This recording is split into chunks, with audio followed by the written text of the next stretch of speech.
Hello, hello, good morning, good afternoon, everyone. Thank you so much for being here. Sorry for the slight delay. We were just getting our presentation up and running. Oh, I'm hearing an echo. Just a second. Okay. All right. Welcome, Samuel. Welcome, Angelita. I see a couple of you guys. Sorry for the confusion. It looked like we started at 9, but we actually started at 10. These are always on Tuesdays at 10 a.m. Pacific time, 1 p.m.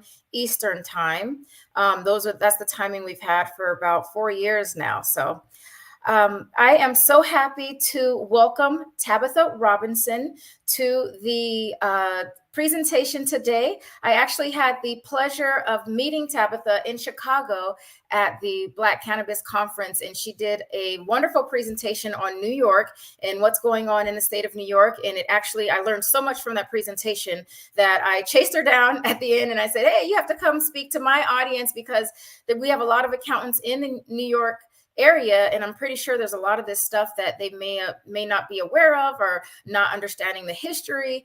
So she graciously accepted and has put together a presentation today. Just a little bit about Tabatha.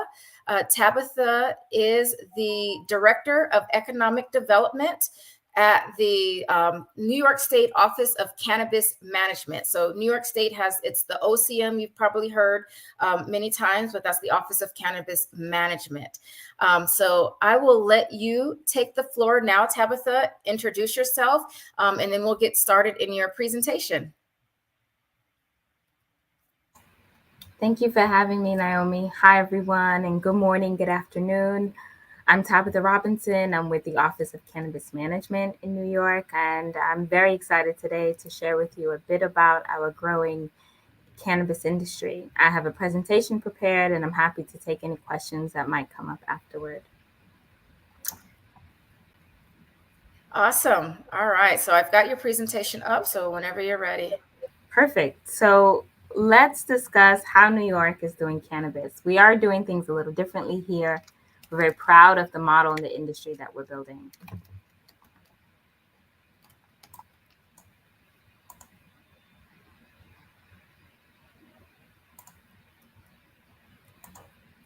Is it not progressing for you? It progressed for me. Yes. Okay. How about now? Yep, perfect. All right, great. Thank you. So, legalization. As you may know, cannabis is federally illegal, but various states have different structures of legalization. In New York, adult use or recreational cannabis legalized in March of 2021 with the passing of the Marijuana Regulation and Taxation Act, also known as the MRTA. The MRTA made it legal for adults ages 21 and over to possess and use cannabis. It created licenses for adult use cannabis businesses. Medical cannabis was legalized in New York some years prior. The MRTA has a very strong social equity framework, which we'll discuss. It created a two-tier market, and I'll explain what that means, but think alcohol. And lastly, it regulates medical operators, which we call registered organizations, and adult use operators. All of those entities are covered under this law. Social and economic equity. New York was the cannabis marijuana arrest capital of the country and therefore of the world. Between 1980 and 2021, over 1.3 million marijuana offenses, people were charged in New York State. That's 245,000 convictions, 344,000 violations. We have two graphs here showing what prohibition looked like for various racial and ethnic groups. You'll see that very wide racial disparities with higher arrest numbers amongst our Black and Hispanic populations. This is important to note here because it really set the stage in terms of making sure that New York cannabis is accessible to all New Yorkers. Social and economic equity. This is a pillar of the law. The law sets a goal of 50% of our adult use licenses issued goes to folks in these categories. And there are 6 categories here. There are distressed farmers, minority-owned businesses, women-owned businesses, service-disabled veterans, individuals from communities disproportionately impacted by the enforcement of cannabis, by the enforcement of cannabis prohibition, and an extra priority group, which includes applicants who have marijuana convictions or are the close relatives of those who have those convictions. The members of these groups received reduced application fees and have reduced licensing fees. They, as you'll see later, make up a strong part of this market. And ultimately, they've been able to help us achieve what we find to be really staggering success. The social and economic equity groups require sole control. Given the audience that I'm presenting to today, this is something that you all might want to be aware of. Oftentimes, what we see in various states, especially with the equity groups, is that perhaps an equity person's name is on the license and they are owning the license, but only in paperwork. In actuality, the day-to-day operations, the authority to execute material contracts, to materially influence the day-to-day decisions, strategic priorities, those type of large items that really govern and determine the life of the business tend to be run by non-equity folks. In New York, we have a sole control requirement, which basically says if this is a C business, if this is a social and economic equity business, if this is an equity license holder, it needs to be run and operated by that equity person.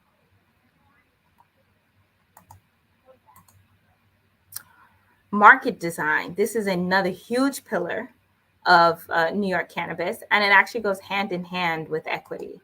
How did we structure the market? Well, let's take a look first at the type of adult use licenses which are allowed in the law. We have 9 altogether. The ones that you see in the screen that are in black are the ones that are currently operative, in which we've issued those licenses and we have businesses up and running according to those rules. The ones that are in white script here have not yet been rolled out, but are in the process of being so. So we have active today, cultivator, processor, distributor, retail dispensary, and a microbusiness license. The microbusiness license is only present in a couple of other states, and you should think of it as sort of a craft brewery model. So it allows for vertical integration, but kept at a smaller scale. And this is really meant to be an opportunity for a license holder to do everything from seed to sale if they wish. But this person is kept only in this specialty of microbusiness. They're not allowed to own more than one microbusiness license. Eligibility. So let's say a client comes to you and they say, I want to start a cannabis business. The first question is, are you eligible? All licensees must be at least 21 years of age. They can't otherwise be prohibited from holding a license under our law. And we have laws. So for example, certain rules, certain convictions of dishonesty under the law would prohibit you from entering cannabis. So things like money laundering, convictions, and so forth. You must be a U.S. citizen or a lawfully permitted resident to be issued a cannabis license and become a TPI. We're going to talk more about TPI in a second, but think of it as our framework for capturing who has an interest in the license. Now, a foreign national can be a TPI. They can have an interest in this license. However, they're restricted in terms of what role they can play in the license.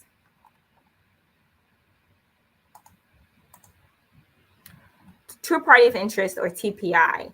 This is New York's framework for really understanding who is behind this license.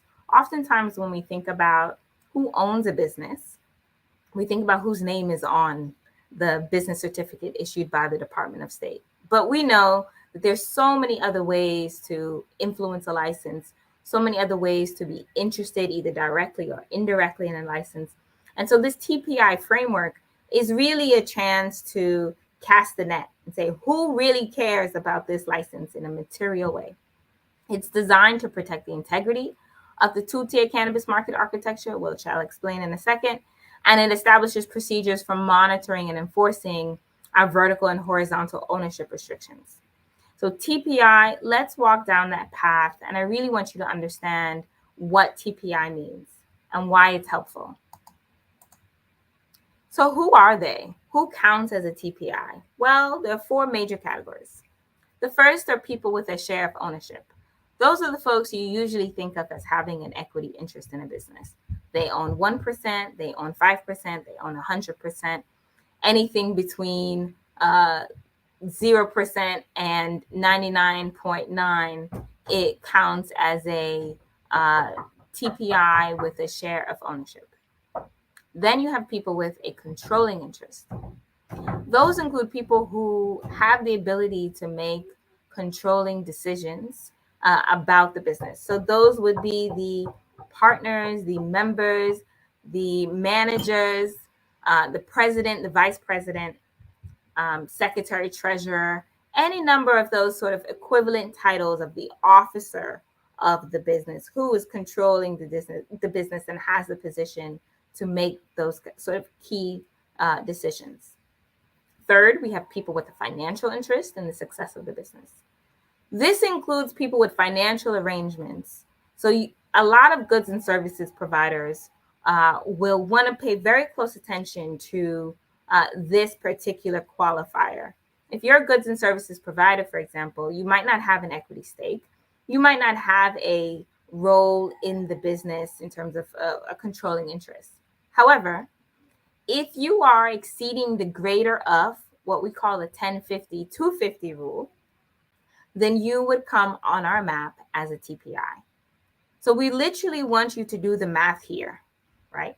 We want to look at people who have organizations, entities that have an arrangement with the business whereby they are receiving some sort of capital, wealth, any exchange of capital from the business that exceeds the greater of 10% of gross revenue, 50% of net profit, or $250,000 in a calendar year. The first thing to do here is to do the math. Then you look at that person's interest and you say, okay, do they exceed whichever one of these is greater? And the reason we develop this is, again, because we realize there are all types of ways to structure arrangements, structure agreements, to make a license dependent upon another entity, for example. And that other entity may never come up on our radar as a regulator, but they are, in fact, very instrumental to running this business and the success of this business. The fourth category is that of spouses. So if your spouse is a TPI, then you too are a TPI. Now, for all folks falling into these categories, we require disclosure forms be completed. The disclosure just means that you are on our map and we have an understanding of who is operating in this industry. As regulators, if we don't have visibility, we have no idea into what's happening in the industry. So this is the key way in which we gather visibility in the industry. Hey, Tabatha, I just have questions specifically on this calculation. So 250,000 seems, I mean, some roles like CFO might even get paid more than $250,000, as well as contractors like build out. Like, when does this kick in? Does it kick in once they start open doors and start legal sales? Or, I guess, how does that work? Sure. So that's a great question. So someone like the CFO would be captured under the controlling interest category, right? So usually if wages are adding up to to that amount, they're captured under controlling interest. But what we're really looking at are, for example, goods and services providers. So something like a contractor that is doing the build out. Right? If a contractor is doing a build out, let's say, and that build out is $1 million, we would hope that the $250,000 is not the greater of these three, right? If the revenues of that business within a calendar year are so low that it's below $250,000, it really doesn't make financial sense for you to be spending $1 million on build out. So we try to structure this in a way to account for Businesses that have larger expenses, that are paying goods and services providers, including contractors, larger amounts, are also bringing in larger gross revenue and larger gross profit, and therefore it would not be triggered by that arrangement that they have. Okay, so it's based on the larger of these three items. Based on the larger of these three items. Okay. Yep.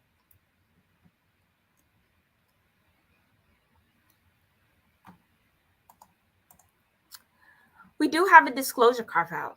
We recognize that while we want visibility, not every type of TPI needs to go through the same paperwork and the same disclosure requirements. So we have a carve out for our passive investors. Passive investors are TPIs, but they're seen as having such low amounts of equity within the business that they're really passive. They are uncle on the couch, right? These are your, for example, in thinking about publicly traded companies, these are your retail investors who sit on the couch and have no say in the business. They have no control. They have no influence over the entity. They are just moving numbers and clicking buttons. Passive investor. We have two thresholds. For a publicly traded company, we're talking about 5% or lower. And for privately held cannabis business, we're talking about 10% or lower. If you fall into one of those categories, then you do not need to provide the office with disclosure. We are fine to understand that you have no control, you have no interest over the business. And for you, this is just give your money, hopefully you get a return, and you move on. That is the type of engagement we are very excited to see in this industry, and we want to encourage.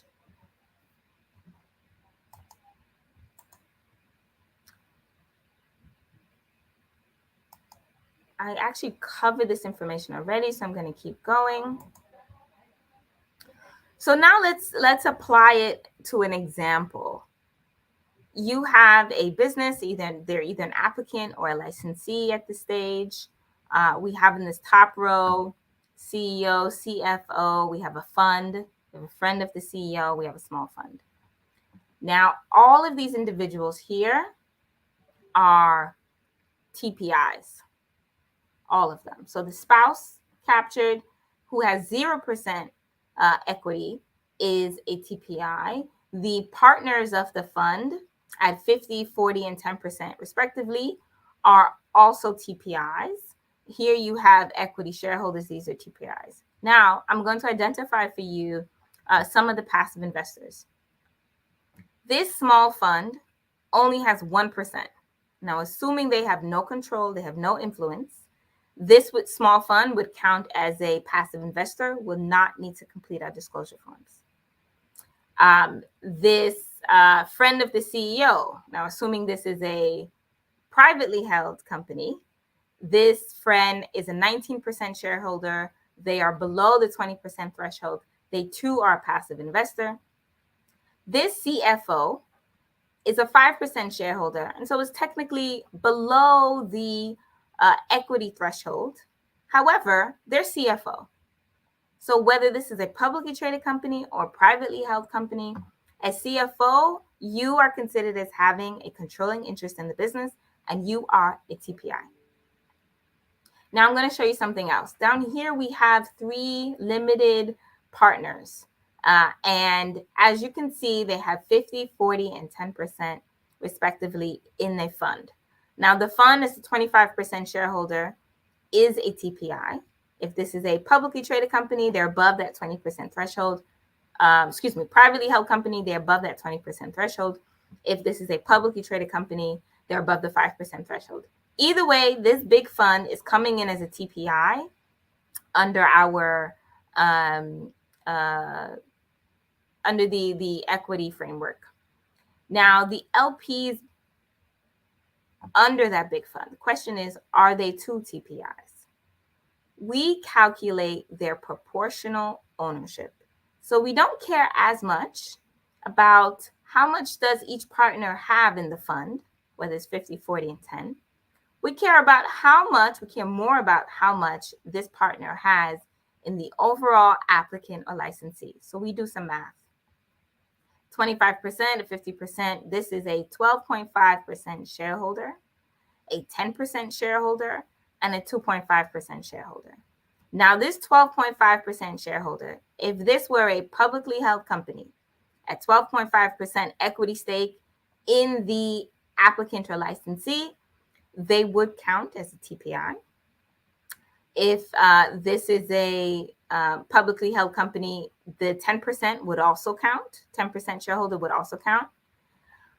However, this 2.5% shareholder, right? This is a publicly traded company. They are below the 5% threshold at 2.5% shares in the applicant or licensee. We ultimately are not interested in collecting your disclosures. So you really have to look at, is this a publicly traded company or privately held company? That's first. Second, you want to comb through the layers of ownership and calculate what is the proportional ownership that an individual has over the applicant licensee. And this is a really important part because we often have a lot of complaints from the public in which they state, we have a corporate structure and you are piercing the corporate veil in a way. You're looking through, the fund is an LLC, then we have a holding company, then we have another one and a partnership. And our regulations and our law are very clear in that when we talk about direct and indirect interests, that is corporate structure agnostic. So we ultimately care about who are the individuals at the end of this chain. What is their proportional ownership within the applicant or licensee? Do they have a controlling interest, i.e. CEO, CFO, board member, LLC member, LLC manager, etc.? And then with goods and services agreements, do they pass the greater of the 1050, 250 thresholds? Okay, we have some specific questions for this as well. Okay, so Alvin is asking, does the CFO have to have the equity in the business to be considered a TPI? But it seems like they just fall under that middle. Exactly. So the CFO would actually fall under the controlling interest category. Whether they have equity share or not, they would be considered a TPI. Okay. And then Durand is asking if you're a contract CFO, and I don't know, Durand, if you mean like a fractional CFO or just a consultant type CFO, external CFO. I'm thinking that's what he means. So if you're a fractional CFO and not an employee, are you considered a TPI? Yes, you are still considered a TPI because your role is that of a controlling interest. Whether you are technically an employee of the company or not, whether you are a 1099 worker, we are agnostic. The question is, do you have control? And generally speaking, a CFO, by nature of that position, does have control. Okay. All right. And then I'm not sure if this question should go at the end, but Tahid is asking about protecting license holders from hostile takeovers. Is that what we're going to get to through your presentation? No, but I can address it now because this is a great question. Thank you for the question. This TPI framework is the first step in helping us protect license holders from the kind of things that you're thinking about. Excuse me. We need to keep track as regulators of who are these shell companies, who's on the board, who has an interest so great in the company that they could, for example, engage in hostile takeovers. Much like the SEC requires this sort of disclosure, and a lot of this was actually based on SEC rules. My background is as a securities lawyer, so I was very keen in bringing over protections that the SEC has built for the public markets and bringing that to our cannabis markets. So, for example, with the SEC, if you have a controlling interest, if you're a controlling shareholder, which means you cross that 5% threshold, or the company is so diluted in ownership that you still somehow are the majority shareholder, right? We follow that here in New York as well. So our first step is to keep track of who are the players in this market, and what's the nature of their interest. That's first. Secondly, we have provisions like sole control, which I went over to make sure that control stays with our equity, with our social and economic equity licensees. We're also looking at things like trigger clauses, right? And how does that, what does that mean for TPI? Because again, once you're on our radar, the rules apply. So there are specific TPI rules, which I'm going to get to in a second. It's not just providing New York State OCM with the information. There are also restrictions that start to apply once you are considered a TPI. And I'll show you that in a second. I'm going to go back to where I last wrapped. Okay. So 2 tiers. Exactly. This is one of the prohibitions of the TPI. So if you are a TPI, whether you're a passive investor or not, remember, passive investors just don't have to disclose, but they still are considered TPIs. So if you are a TPI, you are limited to one of the 2 tiers. New York is a 2-tier market that was established in the MRTA, and this is based off of alcohol. So either you are in the supply side or on the retail side. The supply tier licenses are cultivator, processor, distributor, nursery, cooperative. Those last two have not been issued yet. And on the retail side, retail dispensary or delivery and on-site. And again, delivery and on-site have not yet been issued. You must choose a tier. Now, the micro business license is a vertically integrated license, but kept small in scale, and that is treated functionally as a supply tier. So you, both as a license holder, as an investor of a license, as someone with a controlling interest in a license, as someone who crosses the 1050-250 rule within a license, once you are a TPI, you must choose a tier. This is one of the ways that the law prevents market consolidation, which we all have seen and we all fear within cannabis. We want this industry to remain accessible. We want to keep the barrier to entries low enough that you do not need to be a large mega conglomerate in order to enter. We want to make sure that businesses are allowed to enter where they can do the best job, where they can specialize and really thrive within those areas without having to think, okay, I need to do everything in order to compete. So you must choose a tier. I was not an SEC lawyer, for the record. I was a lawyer at a law firm working on SEC disclosures. But thank you. All right, next slide. Let's take a victory lap. Wait, just 1 second. Samuel's asking, what tier would an accountant be? Great question. So let's analyze this. So an accountant would, assuming they have no controlling interest, right? You're not an accountant and the CFO. Assuming you're just a hired accountant, you come in, you provide your goods and services. You would be considered a goods and services provider. The minute you hear that word, goods and services, you should feel a ding, and the 1050-250 rule needs to be analyzed. So as an accountant, you need to think, what am I charging my client? And does it exceed the greater of 10% of gross revenue, 50% of net profit, or $250,000 in a calendar year? Again, the greater of those three, and then you look at where you fall.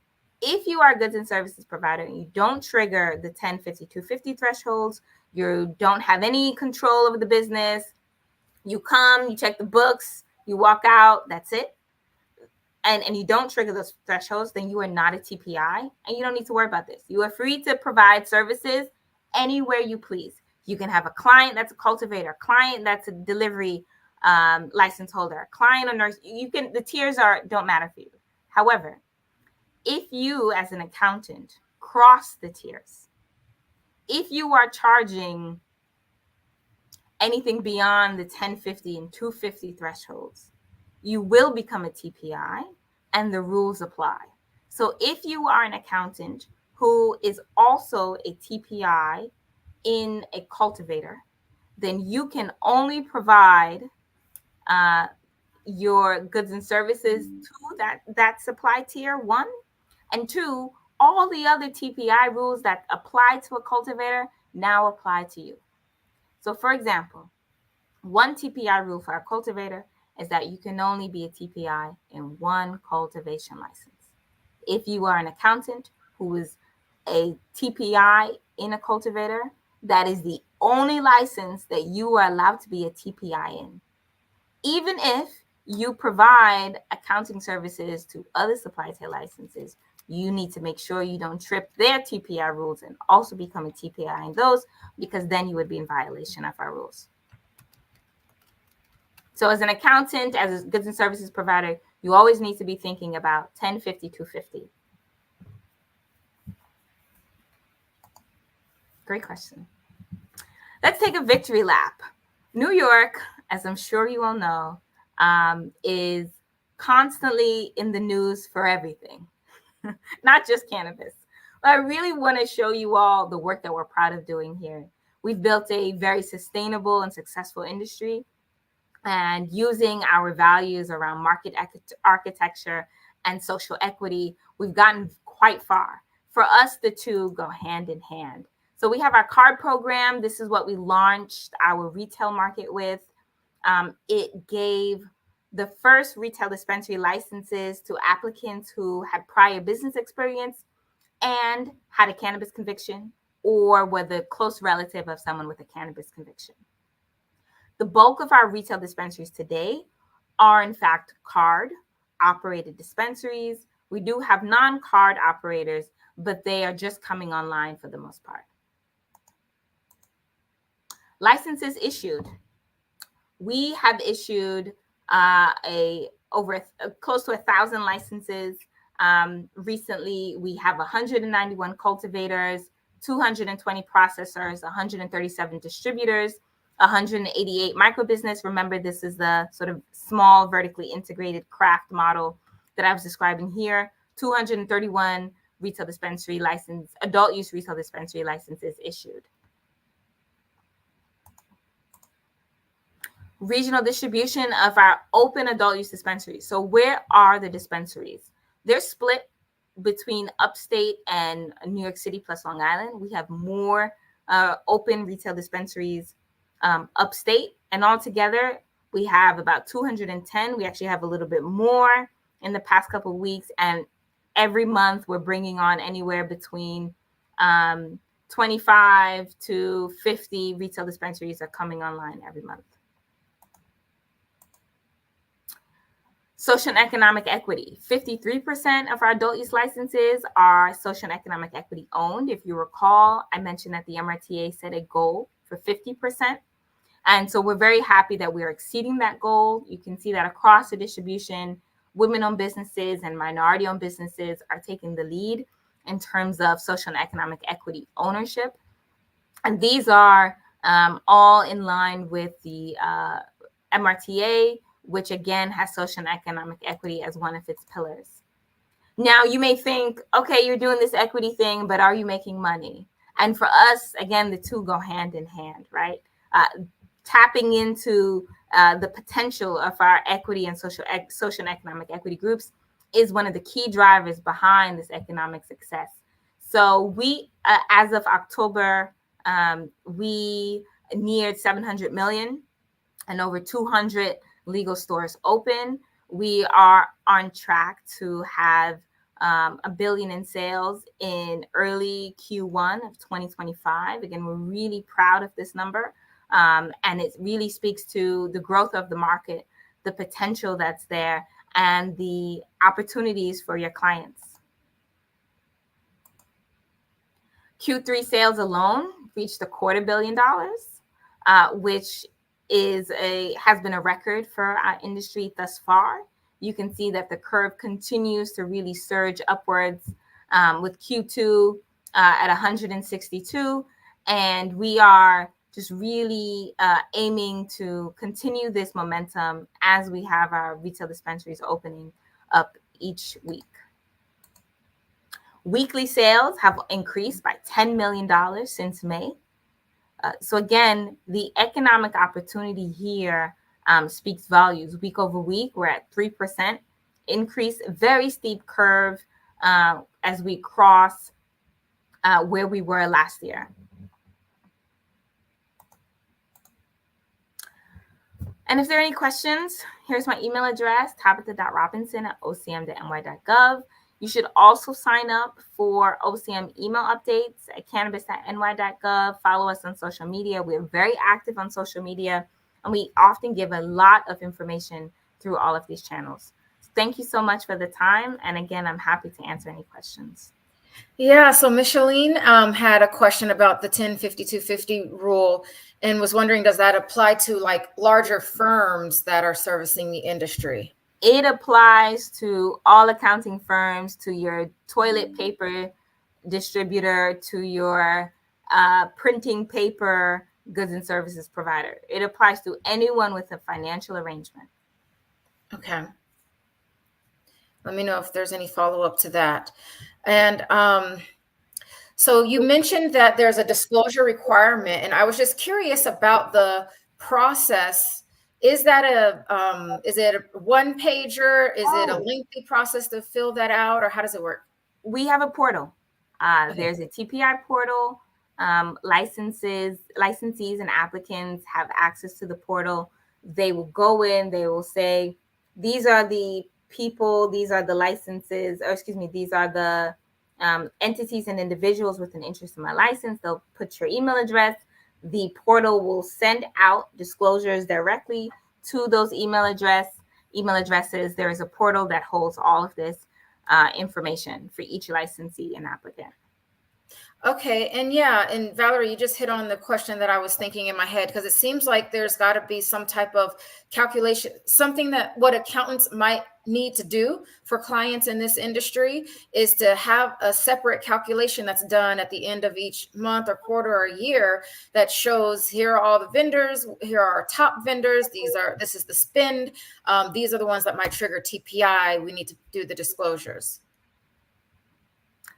That sounds great, Valerie. I love that you're already thinking about business opportunities here and how you can best serve your clients. I can say that as regulators, we do really appreciate when our applicants and our licensees are aware of these rules and are ahead of them. We do our own diligence, so we are looking at your reportings and we are looking at going through the agreements and trying to figure out, does this person or entity have a controlling interest? Does this goods and services provider have a financial arrangement such that they trigger the 105250 rule now, or they're likely to trigger it in the future? We are monitoring all of that. So to the extent that our licensees and applicants have professionals who are helping them with that calculation, who are helping them keep track of this, that would be a tremendous help to the industry as a whole. And then I guess her specific question was, is it per license? Is this calculation per license? Yes, it is per license. So we're looking at, for each license, what is the interest? So say, for example, our retail dispensary rule allows you to be you can be a TPI. You can hold up to 3 retail dispensary licenses. So I, Tabatha, can hold 3 retail dispensary licenses. For each of those licenses, I need to do the separate TPI analysis. Just because someone has a controlling interest in one doesn't mean they have another. I might structure it such that I have a CFO for my retail dispensary uptown and a different CFO for my retail dispensary in Long Island. I might choose to do that. So the analysis does occur on a license per license basis. Got it. Okay.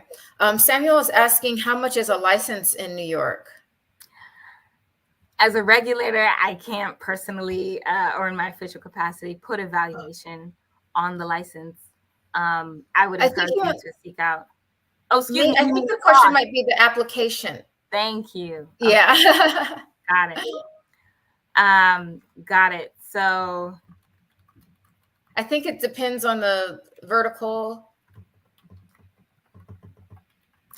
So the cost of a license to apply was $1,000 in this Okay. current round. We intentionally kept it low enough so that it would not be a barrier to entry for a lot of our applicants. So the adult use licenses were $1,000 to apply. If you were social and economic equity, you received a 50% discount on that. Okay. And then Alvin is asking, are audited or non-audited financial statements needed for license or license renewal? That's a great question. We have not yet built a renewal process, but we will soon. And we will make that determination as to whether it's audited or non-audited. Got it. And then I guess I have a question. I guess I want to understand big picture. Sure. You have every single license holder has to complete these TPI disclosures. And then do you guys just have a system? Because it seems like that would be a massive amount of data to sort through. Do you guys have a system that kind of flags, hey, this person is a TPI and these 3 licenses? Exactly. So we have a back-end system. So there's a portal through which submissions are made. We have a back-end system that keeps track of every license, who their TPIs are. We can see in sort of a map format who else, what other licenses those TPIs are affiliated with, where else is their name mentioned, what's the nature of their interest across the entire industry. We have ways of being notified should any material changes occur amongst our TPIs. So we are tracking all of that. And we've been notifying, for example, those TPIs who have tripped up our rules.